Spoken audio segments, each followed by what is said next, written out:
It is finally official. I have found my first 5-star read of the year.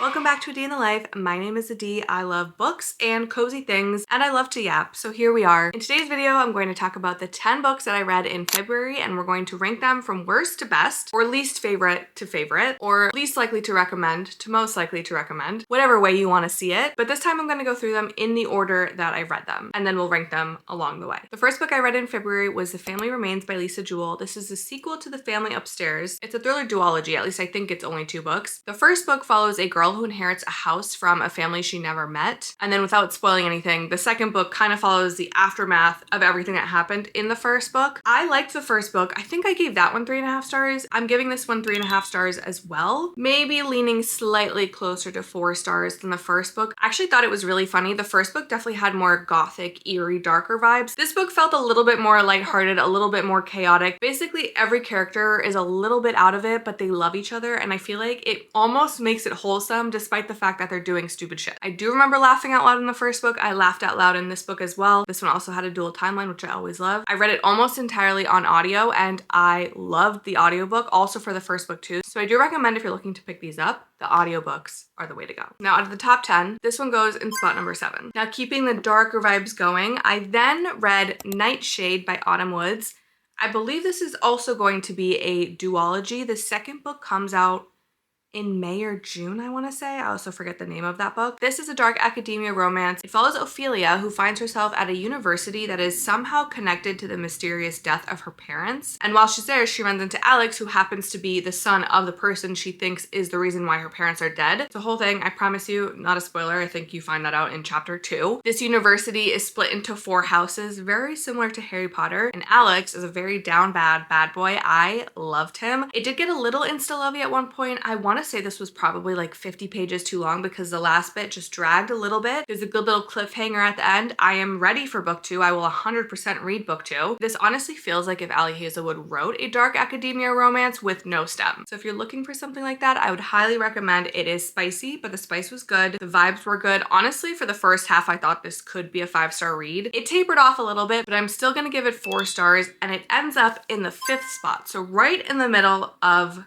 my 10 reads for the month. Then we went right into Heart the Lover by Lily King. This was the Everything Shelf book club pick for February. If you don't know what that is the book club that I host in Fable. I will have the link to that in the caption. We are reading My Husband's Wife in March. So if you haven't read that book yet, I feel like it would be a good time to join us. I am excited to read that with everyone. This one actually did drive a lot of good discussion, although it was kind of hard because there are only 3 actual chapters in it. This was written basically in one long run-on sentence, almost like if your friend was telling you a story of their night and everything that happened, and then all of a sudden it turns into their entire life story and you learn about all of their exes, etc., etc. But I still really liked it, which I'm surprised by. I went into it thinking I would hate the format. I'm really glad I didn't. This is a literary fiction, coming of age, a little bit of a romance story. It follows a college student who ends up befriending 2 men/boys. She ends up kind of in between the 2. And then there's 2 time jumps in this book that follow the aftermath of everything that happened to her in college, after college, and even later in life. Most people cry. I didn't cry, but it was really sad. I think that if you're a lit fic lover, this is a fantastic read. I gave it 4.5 stars, and it's going to go in 4th place for the month. Okay, then I ended up finding myself back in the Sparrow Falls World by Cowles. I read the second book in the series, Delicate Escape. They're all on Kindle Unlimited. I think the entire series and maybe all of Cowles' books I think might be on Kindle Unlimited. So for those of you that don't know, this is a romantic suspense series. I think every book follows a different sibling from this family that's kind of a makeshift family. A lot of the kids are adopted. It's very found family vibes in every single book. In the second book, you end up following the second oldest brother, Shepherd, who had a pretty big part in the first book. This one was very insta-love. I can't lie. It was very insta-love. It felt very cheesy, which definitely took a little bit away from the book for me. I ended up giving this one 3.5 stars, whereas the first book I gave 4 stars. For some reason, that one worked a lot better for me. That said, I didn't hate it. I actually really liked the audiobook, and I did not guess the culprit yet again. So books 1 and 2, I was not able to guess it, which kudos to the author because I read a lot of thrillers, and it wasn't because it was outlandish. It truly just, she's really good at getting you to think it's someone and then make make you think you're wrong, and then somehow you end up back there again, and then you're wrong again. It's spicy, fantastic small town vibes. If you're okay with cheesiness and insta love, not to the max, but like pretty high up there, then I do recommend this series. However, for the month, it was my least favorite, so it's going in spot number 10.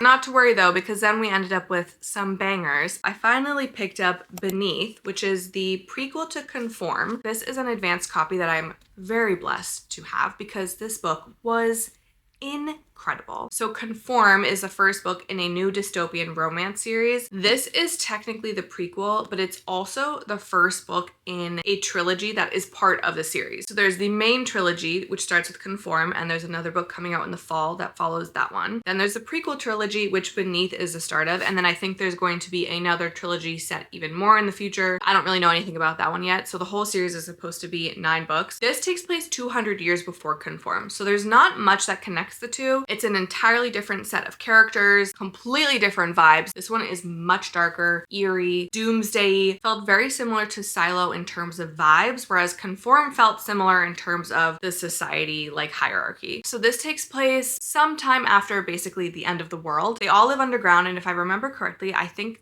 they're split into like 5 factions, I think. And it follows a woman named Sasha, who is also known as Death's Angel. It's a whole thing. I don't want to spoil any part of this book, so I'm not going to tell you any more of the plot. What I will tell you is this has one of the best slow burn, tension-filled romance I think I have ever read. It is very spicy, but because it's slow burn, it takes a little bit to get there, which I loved. I went to bed so late, I think 2 nights in a row, trying to gobble up as much as I could of this book. I wanted to do nothing else but read it. This was my first 5-star read of the year. It's actually my only 5-star read so far. So this is obviously going in the #1 spot. It comes out March 24th. I absolutely think you should pick it up. For those of you that are going to ask me what order you should read the books in, I will always recommend reading in publication order. I just trust that the author is publishing them in that order for a reason. I will say there's pretty much no connection between the two, but there are some Easter eggs in Beneath that you won't even pick up or recognize if you haven't read Conform first. So I just think to get the right experience, read Conform first, then read this, and then get ready for, I think the next book is called Core. We are in for a treat with this series. I think this will be my entire personality, honestly. Oh, I forgot to mention,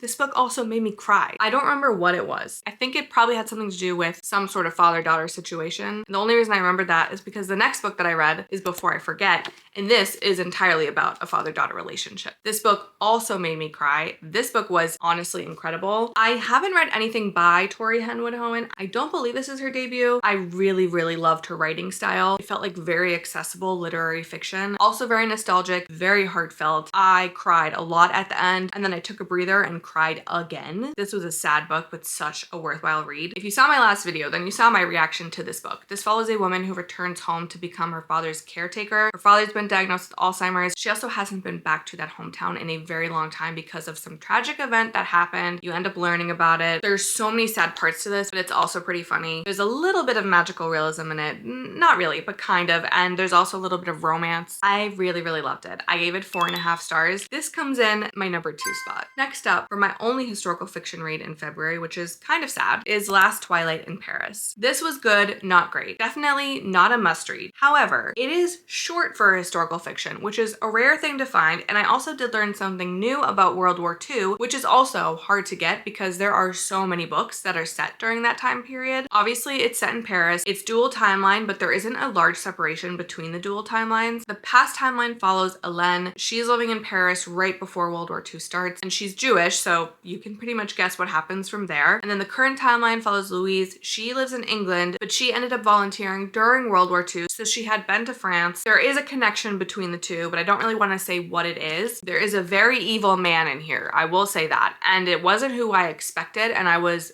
honestly pretty surprised. I ended up giving this one 3.5 stars. The reason I say it was good, not great, is because there was a lot of telling rather than showing. That could be because of the length of the book, but I also didn't really jive with the dialogue a lot. It felt a little bit juvenile, to be honest. It felt really like somebody was writing the dialogue versus these characters were actually speaking it, if that makes sense. This is going at #8, so not my worst read of the month, but definitely nowhere near the best. Now, thanks to my book series Roulette Machine, I found myself back in Sparrow Falls yet again. So I read the third book in the series, which is Broken Harbor. This follows Cope, who is, I think, the third oldest brother in the family, and he's also a hockey player. And I went into this one very nervous that I was going to hate it because I'm not really a sports romance girly, which is weird because I love sports, but I don't know, for some reason in romance it doesn't always do it for me. And obviously, given that book number 2 felt very insta-lovey, I was going into this one thinking it was going to be pretty much the same thing. It wasn't. It was less insta-lovey. I think it helped that the main male character was a little bit more of a playboy and the main female character was a single mother. Again, made it feel less insta-lovey for some reason. I don't know. I ended up really enjoying it. However, I did guess the culprit in this one, which I was a little disappointed by. I wanted it to be less predictable. So for that reason, it kind of evens out and I gave this one 3.5 stars as well. It's gonna go in 9th place. So just a tiny bit better than Delicate Escape, but still not as good as the first book in the series, which is Fragile Sanctuary. I will be continuing the series, just not right now. This is a series where you really should space out the books because they all follow a very similar formula, and if you read them back to back, it definitely starts feeling repetitive. Okay, so 2 more books left, and we have spot number 6 and 3 left. The next book that I read was another advanced copy and one of my most anticipated releases of the year, and that is Everyone in This Bank is a Thief. This is the 3rd full-length novel in the Ernest Cunningham series, although technically the 4th book. I gotta say, I am obsessed with this series. It's a mystery series. They're all locked room mysteries. I like to say they teeter between mystery and thriller because they do get a little bit graphic. I wouldn't say they're cozy, but they are hilarious. Like, you laugh out loud the entire time, and they don't feel too high stakes because the narrator is speaking to you the whole time, so you obviously know that he makes it. He gets trapped in these crazy scenarios, but he's clearly gonna be fine because he's the one narrating the entire story. The first book, Everyone in My Family Has Killed Someone, fantastic. I also love books 2 and 3. This one was probably my least favorite of the 4, but I still freaking loved it. I gave it 4.5 stars. I laughed out loud so many times. I did guess who it was in this. I didn't really guess the reason correctly, but I do also think that at this point, the narrator, like I said, he's coaching you through how to solve the mystery in every single book. So at this point, I feel like I'm becoming an expert on how to solve these, which I'm not complaining about. I do find that to be very satisfying. But if you're somebody that doesn't like that, maybe they're not for you. I don't know. As a Virgo, I like being right and I like being in the know. So I don't know, the series really scratches an itch in my brain. This one clearly takes place in a bank. There's somewhat of a hostage situation. That's all I'm gonna tell you. I really, really, really hope there will be a 5th book and I want the wedding to finally take place in said book. Loved it.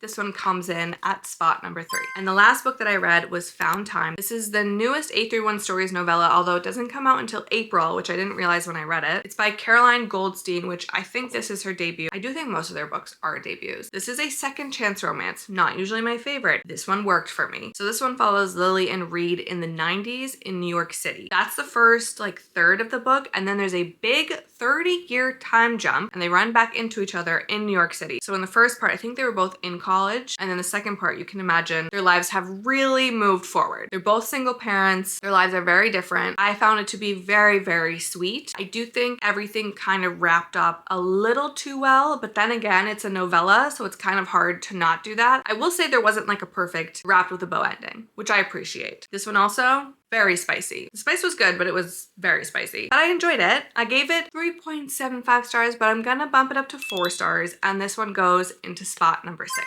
All right, so that is every book I read in February. 10 books, nothing under 3.5 stars. Made some progress with some of my series, also really happy about that. But I obviously need more 5-star reads. So if you've made it this far, I need you to do me a favor, either drop your last 5-star read or your favorite read from February. I need all the recs I can get because my ultimate goal was to have more 5-star reads this year than I did last year, and last year I only had 9. So the goal is 10, and it's already March and we're only at 1. Anyways, I'm done yapping. Thanks for hanging, and I hope to see you next time.